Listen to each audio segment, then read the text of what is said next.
कभी ऐसा लगता है कि अंदर ही अंदर एक कश्मकश चल रही है और हम बस उससे निकलकर थोड़ा सुकून चाहते हैं। अच्छा, तो क्या हो अगर वहां तक पहुंचने का एक डिसिप्लिन्ड, एक सधा हुआ रास्ता हो। आज हम उसी सफर को समझने वाले हैं, जो एक खास तरह के अभ्यास से शुरू होता है। चलिए देखते हैं ये क्या है। हम सब ने कभी ना कभी ये महसूस किया है ना, कि हमें पता तो होता है कि क्या सही है, क्या करना चाहिए, पर फिर भी हम वो कर नहीं पाते। आखिर ऐसा होता क्यों है? यही वो सवाल है, वो संघर्ष है जो पर्सनल ग्रोथ के रास्ते में सबसे पहले सामने आकर खड़ा हो जाता है। देखिए, इस उलझन को समझने के लिए हमें ये मानना होगा कि हमारे अंदर ही दो तरह के मन हैं जो लगातार एक दूसरे से लड़ते रहते हैं। एक है हमारा आवेगी मन, जो बस इम्पल्सिवली काम करता है, और दूसरा है विवेकी मन, जो समझदारी और शांति से चलता है। अब जरा इन दोनों में फर्क देखिए। एक तरफ है आवेगी मन, जो हर बात पर तुरंत रिएक्ट करता है, हमेशा बेचैन रहता है और जिसका सारा खेल ईगो पर टिका होता है, मतलब ये हमें दुख की तरफ ही ले जाता है। और दूसरी तरफ है विवेकी मन, शांत, जागरूक और पूरी तरह से सचेत। और सच कहूं तो यही हमारा असली लक्ष्य है, इसी मन तक हमें पहुंचना है। तो सवाल ये है कि इसका हल क्या है, रास्ता कहाँ से शुरू होता है? इसकी शुरुआत होती है एक बहुत ही अहम पहले कदम से। ये कदम है एक सचेत कमिटमेंट का, जिसे अक्सर शरण लेना कहा जाता है। पर रुकिए, इसका वो मतलब नहीं है जो शायद आप सोच रहे हैं। शरण लेना का मतलब यहाँ किसी तरह की अंधी आस्था या ब्लाइंड फेथ बिल्कुल नहीं है। इसका असली मतलब है अपने दिमाग का इस्तेमाल करके एक सचेत फैसला लेना कि बस अब मुझे अपनी इस पीड़ा को ख़त्म करना है। ये एक इंटेलेक्चुअल डिसीजन है, जिससे हम अपने आवेगी मन के पुराने पैटर्न से बाहर निकलने का रास्ता चुनते हैं। और ये जो कमिटमेंट है ना, ये 3 मजबूत खंभों पर टिकी है। पहला है बुद्ध, जिसका मतलब है ये स्वीकार करना कि हाँ, हमारे अंदर जागृति की, अवेकनिंग की संभावना है। दूसरा है धर्म, यानी उन टीचिंग्स पर भरोसा करना जो हमें रास्ता दिखाती हैं। और तीसरा है संग, मतलब ऐसे लोगों के साथ जुड़ना जो खुद भी इसी रास्ते पर चल रहे हैं। ये तीनों ही बहुत प्रैक्टिकल कदम हैं। चलिए अब उस प्रोसेस पर आते हैं जो असल में बदलाव लाती है।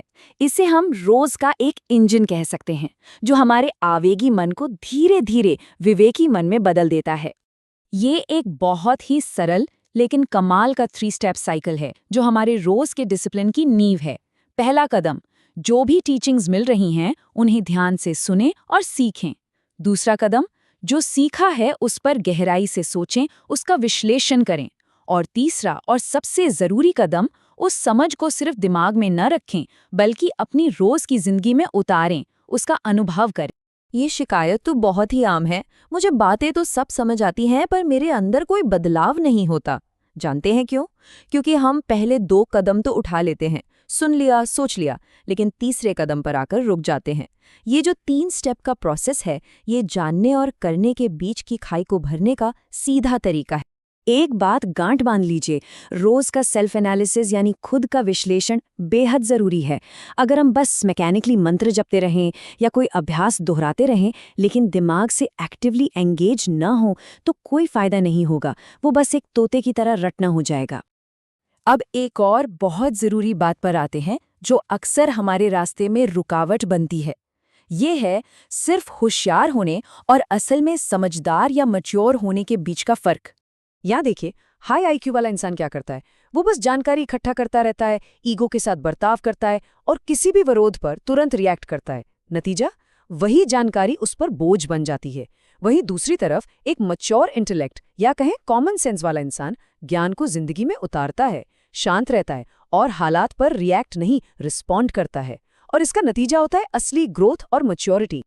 और ये बात बहुत सीधी और गहरी है। अगर हमारे अंदर वो मानसिक परिपक्वता ही नहीं है, तो चाहे हम 50 साल तक अभ्यास करते रहें, कोई भी सच्चा बदलाव नहीं आ सकता। ये बिल्कुल मुमकिन नहीं है। तो अब तक हमने रोज के अभ्यास की बात की। अब जरा बड़ी तस्वीर देखते हैं, एक पूरा रोड मैप जो दिखाता है कि ये छोटे छोटे अभ्यास एक बड़े फ्रेमवर्क में कैसे फिट होते हैं, जिससे लंबे समय में बदलाव आ सके। ये है 8 कदमों का रास्ता। ये कोई कॉम्प्लिकेटेड चीज नहीं है, बल्कि एक साफ स्ट्रक्चर्ड गाइड है जो हमें इस सफर में भटकने नहीं देता। तो पहले चरण में हमारा पूरा फोकस होता है एक मजबूत नींव बनाने पर। लक्ष्य क्या है? भावनात्मक और मानसिक मैच्योरिटी हासिल करना। और इसके लिए करना क्या है? अपनी हर एक रिएक्शन पर, हर छोटी बड़ी पीड़ा पर सवाल उठाना। ये पता लगाना कि इसकी जड़ कहाँ है, किसी भ्रम में, किसी बेचैनी में या किसी अंदरूनी संघर्ष में। और जब हम ये करने लगते हैं तो नतीजा क्या होता है? हम बाहरी हालात को दोष देना बंद कर देते हैं और अपनी अंदरूनी हालात की जिम्मेदारी लेना शुरू कर देते हैं। तो अब अनुशासन शब्द का मतलब बदल जाता है।